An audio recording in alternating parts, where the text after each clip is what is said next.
guys, I'm Devin, the average Gen Xer. Welcome back to my channel.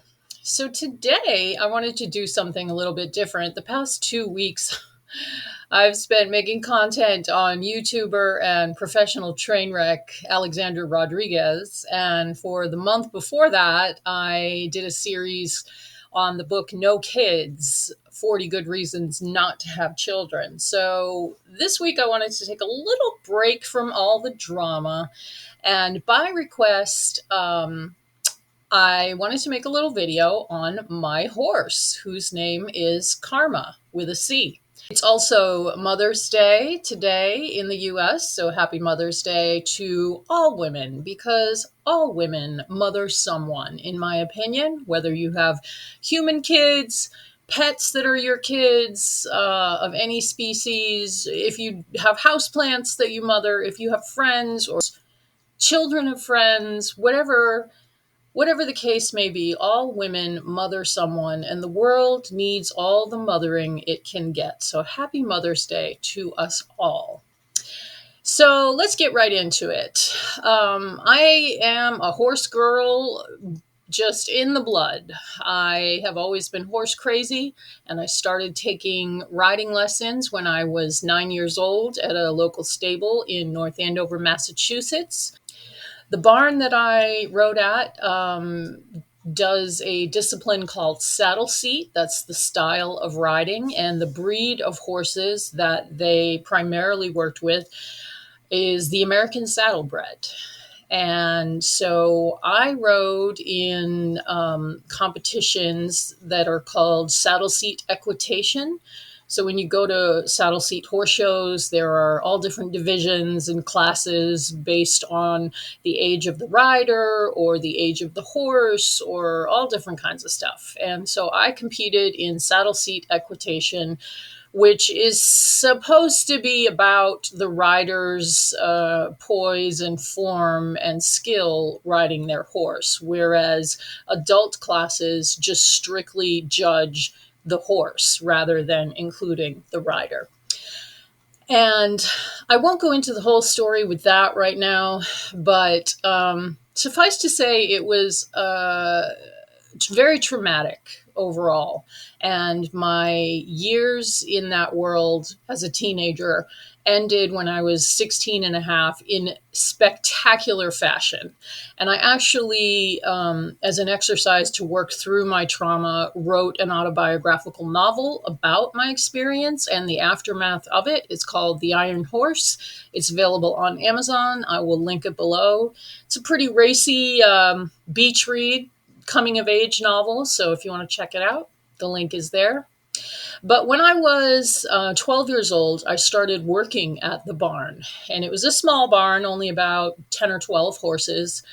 And so I would get out of school every day, and my grandparents would drive me over to the barn, and I would spend the whole afternoon and evening cleaning stalls and working horses, because horses need to be exercised every day. So these were show horses, and I was very lucky to get to ride half a dozen show horses every day. And so I got the experience of learning a lot and getting to ride different horses and getting all kinds of experience that I otherwise wouldn't have gotten.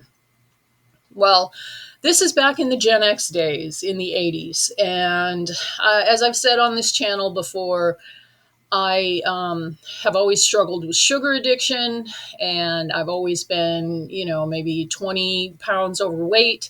That was the case when I was a teenager as well. And back then, we didn't have a word for fat shaming, but it was absolutely rampant in the two things I did: horseback riding and ballet. And so the whole time I was riding as a kid, my trainer was constantly on me about losing weight, losing weight, losing weight. Here's a picture of me being super fat on my horse at a horse show. Yeah, that's too fat. So that was my experience as a kid. And like I said, it didn't go well for many reasons, and it ended badly. So by the time I was 15, the barn where I rode decided they were going to buy a horse for me to show. They would own it and I would have this horse to show. And that's a whole other story. There were a couple of girls that I rode with and their parents bought them horses. You know, not for nothing is horse racing called the sport of kings. Anything to do with horses costs a shit ton of money. You really have to have, as a kid, you really have to have parents that support you and support your horse habit and pay for everything. And I did not have that. Anyway, the my trainers, um, they decided they would buy a horse for me to show, which was really nice of them. And the horse that they chose was named Callaway's Will Scarlet. And here's a picture of him. This was the only picture online I could find of this horse. And if you recognize this actor that he's standing with, that's Lorne Greene, who was on Battlestar Galactica and Gunsmoke or Bonanza. I'm not sure, but he's a pretty famous actor. He actually owned Callaway's Will Scarlet for a time. And then a few years later, the horse was for sale. So that was the horse that my trainers were going to buy for me to show. And at 15, I thought I had won the lottery. This horse, he was a big, tall chestnut gelding. If you're unfamiliar with horse lingo, gelding just means neutered male. And he was gorgeous. He had 4 white fetlocks, meaning his ankles. You know, some horses have socks where the lower part of their leg is white. This horse just had 4 white ankles, and he was beautiful. And I felt like my career in saddle seat equitation was going to take off because I had this horse coming to me. So, long story short, my trainers go on the day they're meant to go pick the horse up. They go to buy him, and there was uh, another buyer interested in the horse, and the price had suddenly gone up by $2,000. And although my trainers could easily afford that $2,000, on principle, they said no, and they chose not to buy that horse. They bought this horse instead. And this is me on the mare that they ended up buying. Her name was Mia Belladonna. She was a very nice mare, but she was not Callaway's Will Scarlet. And all of this will become relevant shortly. So you can imagine at 15 when you have your heart set on something and then it doesn't work out. I was absolutely crushed and heartbroken. And I never forgot about Callaway's Will Scarlet and what might have been. And Callaway's is a very famous breeding stable for American Saddlebreds. So there are a lot of horses that are named Callaway's something something, just so that in the industry, you know, they're from that Callaway's barn. And anyway, so I ended up quitting at 16 and a half. As I mentioned, it was a whole big drama. It destroyed my life at the time. It led to all kinds of problems, decades of therapy, blah, blah, blah, yada, yada, yada. But cut to many, many years later. So when I quit at 16 and a half, I didn't ride again for many years, probably 15 years. And in that time, I got involved in heroin, picked up a real bad heroin habit, quit that after 4 years, you know, of getting arrested and blah, blah, blah, and first love. And then I moved away and I put myself through acting school in New York City and moved around the country. And then I ended up here in Austin, Texas. And when I was 30, I just started subscribing to Saddle and Bridle magazine, which is one of the big industry magazines for the saddle horse industry. Saddlebred and saddle horse are interchangeable words. I hope I'm not making this too complex, but there is a point to all of this. So just hang in there with me. So anyway, now I'm 30 and I'm in the middle of writing this novel. And because I was writing about saddle seat and riding and all of that, I decided to get this magazine. And I happened to see in the magazine that there was a barn that does saddlebreds just north of Austin. And I ended up calling them and starting to take riding lessons there.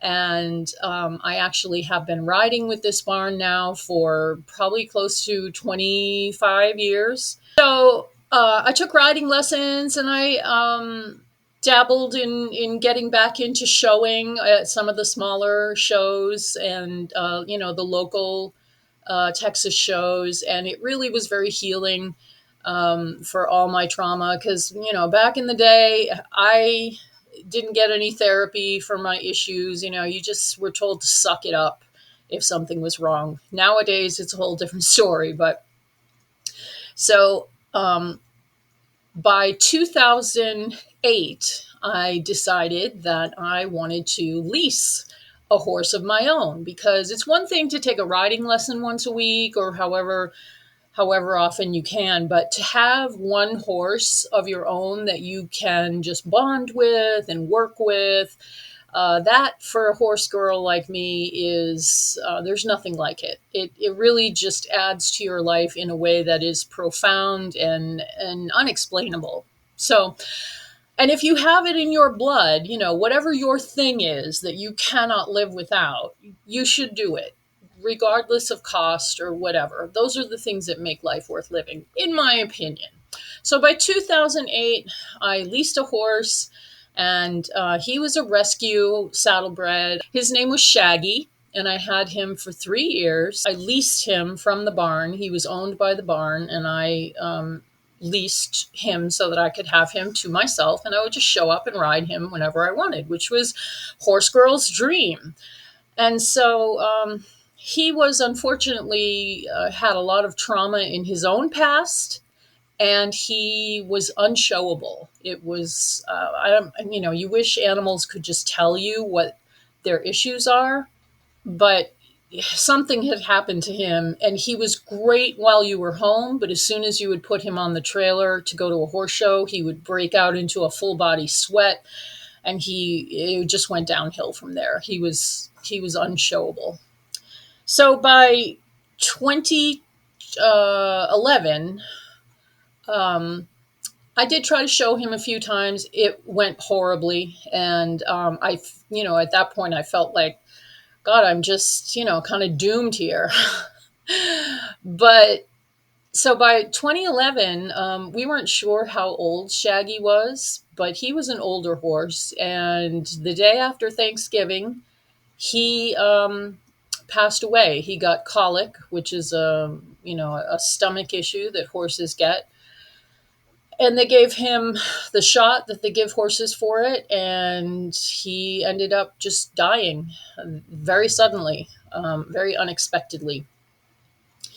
And the weird thing was that the day before, which happened to be Thanksgiving, I had gone up to the barn to ride him, and he kind of pulled me over to this other barn and went down the row of horses and touched noses with each of them like he was saying goodbye to them. We had the best ride I had ever had on him. He went like he was just going down the chute into the World's Championship horse show in Louisville, Kentucky, where all the best and brightest saddlebreds show. I mean, it was a really wild experience. He seemed to know that he was going the next day.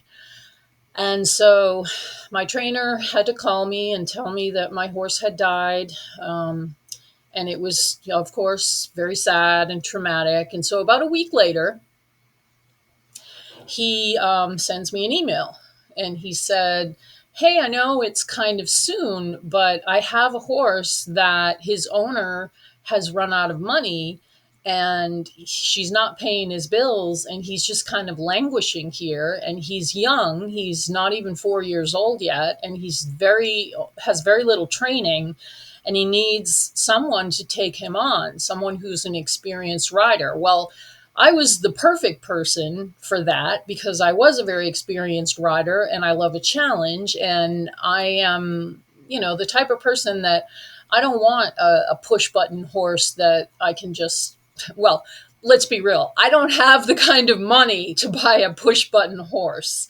So, but I wanted a horse that I could go on a journey with. And that is what Shaggy had been like for me. So I tried to talk myself out of it because, as we know, it is very expensive. And I kept saying, well, I can only do it if this or that, or, if you only charge me the same rate you're charging me now, blah, blah, blah. And my trainer was like, yeah, that's fine. That's fine. So I said, well, what horse are we talking about? And he said, the name on his papers is Believe in Karma.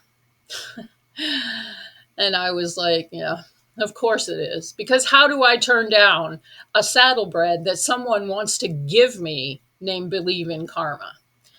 And a side note, I'm sure that my trainer could have just kept working with this horse and trained him up and then got him sold for a decent price to make his money back that this woman owed him.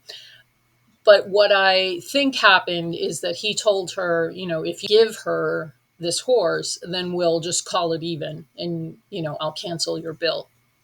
That's what I think happened. Horse trainers tend to be people of a few words. They communicate better with animals than with people. But anyway, so I decided to take on Karma. And I noticed that his name, Karma, was spelled with a C. And at first, I thought, oh, my trainer doesn't know how to spell the word karma, because this was all over email. And then I saw his papers, and his name is Believe in Karma with a C because his mother is Callaway's Carrera. And so in horse breeding, a lot of times they try and cross the names of the parents. So Karma's sire or father is Born Believer, and his mother's name is Callaway's Carrera. And so out of that, they got Believe in Karma. Carrera is a Porsche, a car. But if you're in the saddlebred industry, you would see that Karma with a C, and you would automatically think, oh, it must be, a Callaway's. Somewhere in the family tree. So I took on Karma, and I did not have the money to keep, to put him in training with my trainer. So it was just basically me, trial and error. And when I first got him, I could get on him if two people held him, and then he would just, he's big and he was pretty wild. But here's the thing. So he's got a Callaway as his mother, and then Karma is a big, tall chestnut gelding with 4 white fetlocks with a white star on his forehead, just like Callaway's Will Scarlet. So they could be twins. And it was it was so serendipitous. How could I say no? Despite the expense, despite all of, this horse was wild and crazy. He threw me, he's probably thrown me like 8 times over the years. It was so hard. But I eventually did come into a little bit of money when my dad passed, and I did get him trained, and I did show him a little bit. I was not able to keep him in training long enough to make him the show horse that he might have been, but he is my boy, and we have been together now for 12 years. And I always think to myself, it's really a shame that Karma didn't get to be the champion show horse that he could have been if I had had the money to keep him in professional training and show him on the national circuit and all of that. But in another way, he is a rare horse that gets to be with one horse crazy girl his whole life. And my horse lives like a king. I take great care of him. He has an equine osteopath that works on him every 3 months to keep him in tip-top shape. I am constantly learning new things, and now you can learn anything on YouTube. So I'm constantly following different horse trainers and working with him myself, and it's just been a really special thing. People will think nothing of strapping themselves financially to take good care of their children.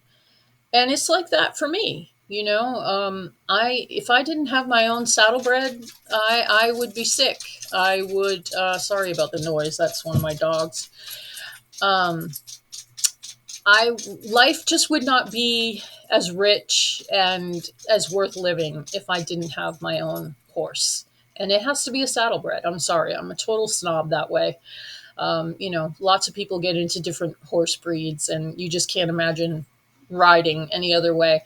And the saddlebred industry takes a lot of hate from people that do other horse disciplines, mostly because people are kind of misinformed about how saddlebreds are trained and um, why they go the way they go.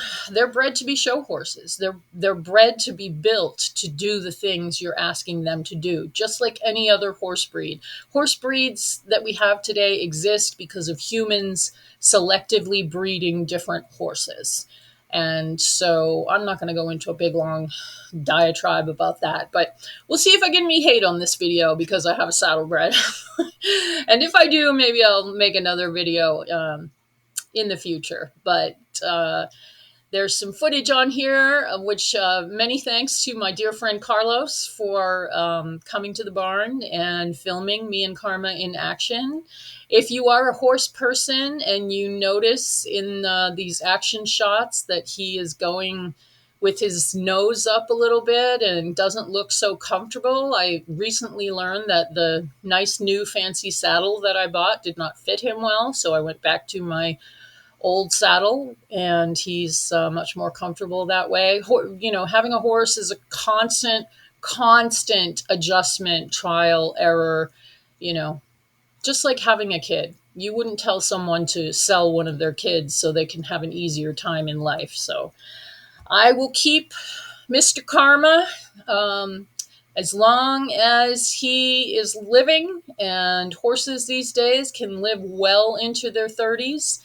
Karma just turned 16 in this past March, so I could easily have him for another 16 years. And I kind of hope I do, because that's really special to get to work with one animal for that many years. I am a licensed massage therapist here in Texas, and I'm not trained in equine massage, but I have, you can learn anything on YouTube. So I give him regular massage treatments, and it's just, for me, for a horse girl, there is nothing like working on your animal and having a horse let out a big old sigh like a person, and I don't know. It's just the thing that I have in my blood that I just love so much. I would just die if I didn't get to do it. So I am eternally grateful that I was able to have believe in Karma as my own boy. And I hope that you have enjoyed this little video. If you have any questions for me, leave them down below in the comments. And thank you so much if you lasted to the end. I know this is not like the usual content that I make. I will get back on the child-free, anti-fat acceptance craziness next week. And I will see you guys in the next video. Thank you so much.